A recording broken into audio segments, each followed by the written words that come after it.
ये प्रोजेक्ट जो देखिए आप बहुत आप सबको मालूम है कि पूरी ज़िंदगी भर जितना मोर देन 60 इयर्स मैंने सर्व किया है फिल्म इंडस्ट्री को। I am known for Moody and choose. मैं कौन सी पिक्चर करता हूँ, कौन सी पिक्चर हाथ जोड़ के मना कर देता हूँ, वो है। और ये बहुत अरसे बाद मैंने फिर से पिक्चर एक ली, और ये नौजवान और इनका शौक़ एंड ज़ौक़ देखकर कि इनको अच्छी पिक्चर बनाने का शौक़ है, इनका जोश देखकर, तो मैंने पिक्चर हाँ की कि मैं ये पिक्चर मैं करता हूँ।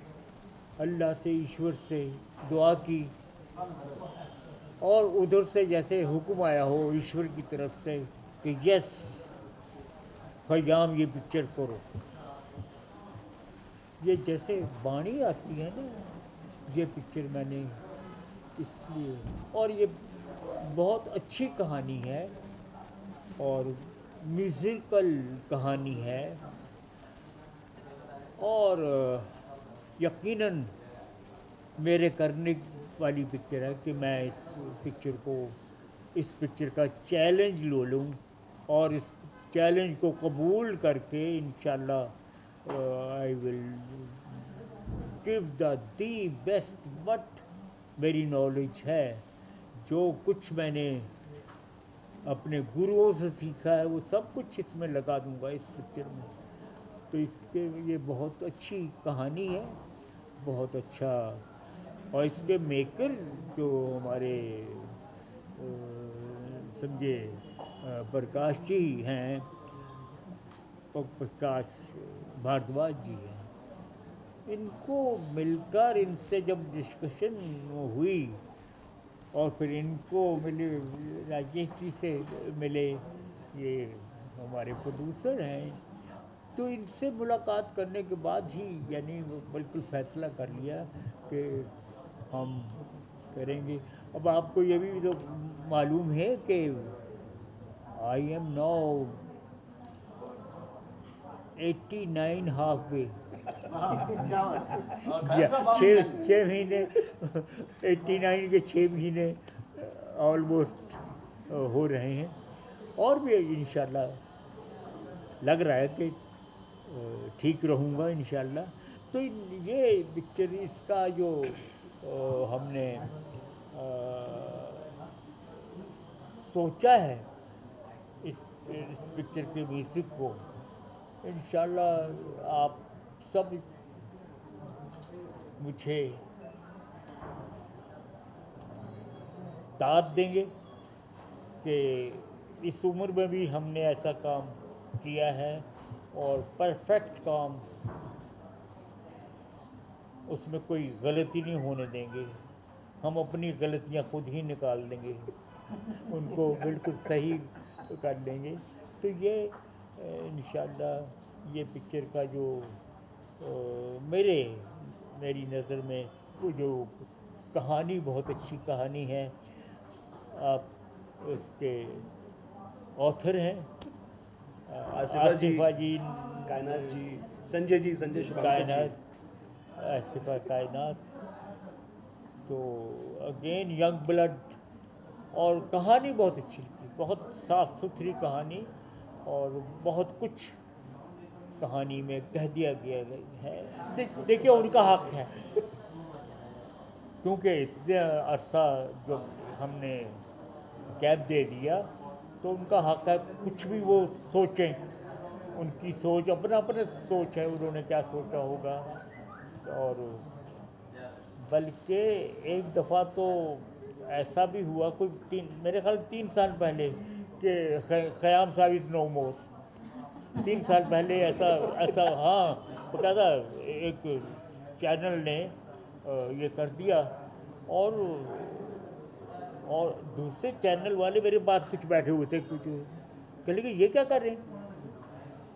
मैंने कहा भाई जो कह रहे हैं उनको कहने दीजिए, मैं तो अल्लाह के करम से मैं ज़िंदा हूँ, मैं डिस्कस कर रहा हूँ सारा कुछ। तो ये ऐसी कुछ उसको हर चीज़ को साधारण लेनी चाहिए जो कुछ करता है कि इंशाल्लाह। और फिर आप खामोशी का जो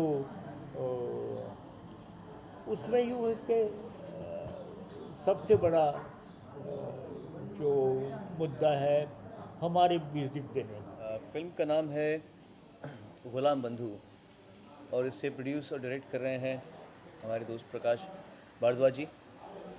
और इस फिल्म की कहानी मुझे पता है क्योंकि बहुत पहले ये मुझे नरेशन दे चुके थे इस कहानी का, एक बार हम और कुछ सोच रहे थे करने के लिए, तो ये मुझे पता है कि it's a very very interesting story.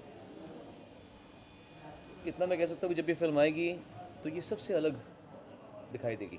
कितनी भी फिल्में कोई भी सामने खड़ी हो, ये फिल्म सबसे अलग दिखाई देगी। और इसीलिए इसका प्रूफ ये है कि इन्होंने इसके म्यूज़िक के लिए ख़याम साहब को कहा है। ख़याम साहब मान गए, ये बहुत बड़ी बात है।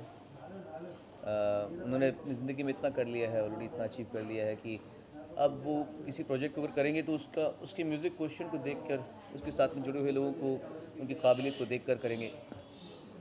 तो इसका एक गाना मैंने अभी जो मुझे गाने के लिए आया हूँ वो मैं आज गा रहा हूँ। शायद इसका एक और भी गाना है जो मुझे गाना है बाद में। तो मैंने अभी कुछ 5-6 दिन पहले ख़याम साहब के घर जाके रिहर्सल की थी। प्रकाश जी थे, उत्तम सिंह जी थे जो अभी भी यहाँ पे मौजूद हैं, जो असिस्ट कर रहे हैं ख़याम साहब को। और बहुत ही अच्छी कॉम्पोजिशन है। ख़याम साहब इज़ समबडी जिनको सुन के हमारे पिता बड़े हुए हैं, उनके गाने बचपन में गा गा के।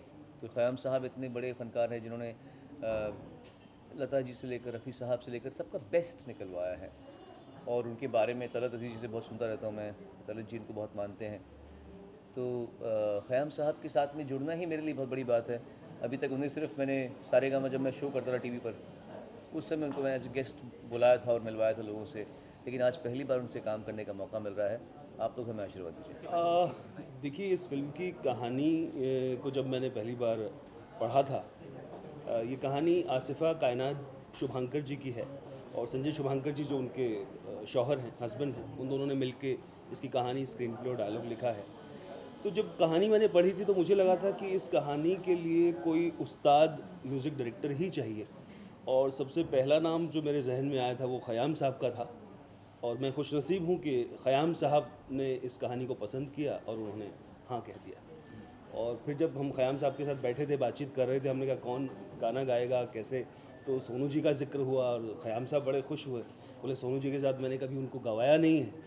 तो मैंने सोनू जी से जिक्र किया, मैंने कहा सोनू जी ख़याम साहब आपको याद कर रहे हैं। और सोनू जी ने इमीडिएटली, मतलब बग़ैर मुझे लगता है 10 मिनट का भी वेट नहीं किया, मेरे मैसेज को पढ़ के इमीडिएटली कहा कि मैं तैयार हूँ और मैं बिल्कुल फ्री ऑफ कॉस्ट में गाना गाऊंगा, मैं 1 रुपया चार्ज नहीं करूँगा। तो ये उनका बड़प्पन है और ये कॉम्बिनेशन डेफिनेटली डेडली कॉम्बिनेशन मैं कहूँगा, ख़याम साहब एंड सोनू जी। फिल्म के बारे में देखिए, मैं माफ़ी चाहूँगा, बहुत ज़्यादा तो नहीं बता पाऊँगा, लेकिन ये थोड़ी सी म्यूज़िकल फिल्म है। ये भोपाल के बैकड्रॉप पे आधारित एक फ़िल्म है और ये 2 कव्वालों की कहानी है और बस उसके बीच में एक हल्की सी लव स्टोरी भी है।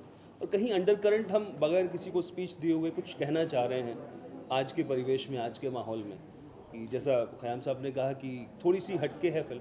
अगर हटके नहीं होती तो शायद वो हाँ नहीं कहते फिल्म की। मैं सोच रहा हूँ कि मैं अभी भी शायद थोड़ी जल्दबाजी ही कर रहा हूँ, क्योंकि मेरी शुरुआत हुई है रंग दे बसंती से, जो फिल्म मैंने आमिर खान साहब के साथ शुरू की एज अ डायलॉग कोच। मैं उस फिल्म का डायलॉग कोच था। उससे पहले मुझे पता नहीं था कि डायलॉग कोच का मतलब क्या होता है या उसका काम क्या होता है। तो उस फिल्म से मतलब मैं कहूँगा कि मैंने एक फ़िल्म मेकिंग का जो प्रैक्टिकल तरीका होता है, फ़िल्म किस तरह से बनाई जाती है, किस तरह से रिहर्सल्स की जाती हैं, वर्कशॉप्स कैसे होते हैं, शूटिंग पे क्या क्या दिक्कतें पेश आती हैं, फिर पोस्ट प्रोडक्शन में क्या क्या होता है। तो 10 साल हुए हैं मुझे, मतलब रंग दे बसंती से लेकर अब तक मैं दंगल कर रहा हूँ प्रेजेंटली उनके साथ। तो अगेन मैं इस मामले में बड़ा खुशनसीब रहा हूँ कि आमिर खान साहब के साथ 10 साल से मुसलसल काम करना, लगातार काम करना, ये मेरी खुशनसीबी है। तो मैं मतलब काफ़ी लकी टाइप का आदमी।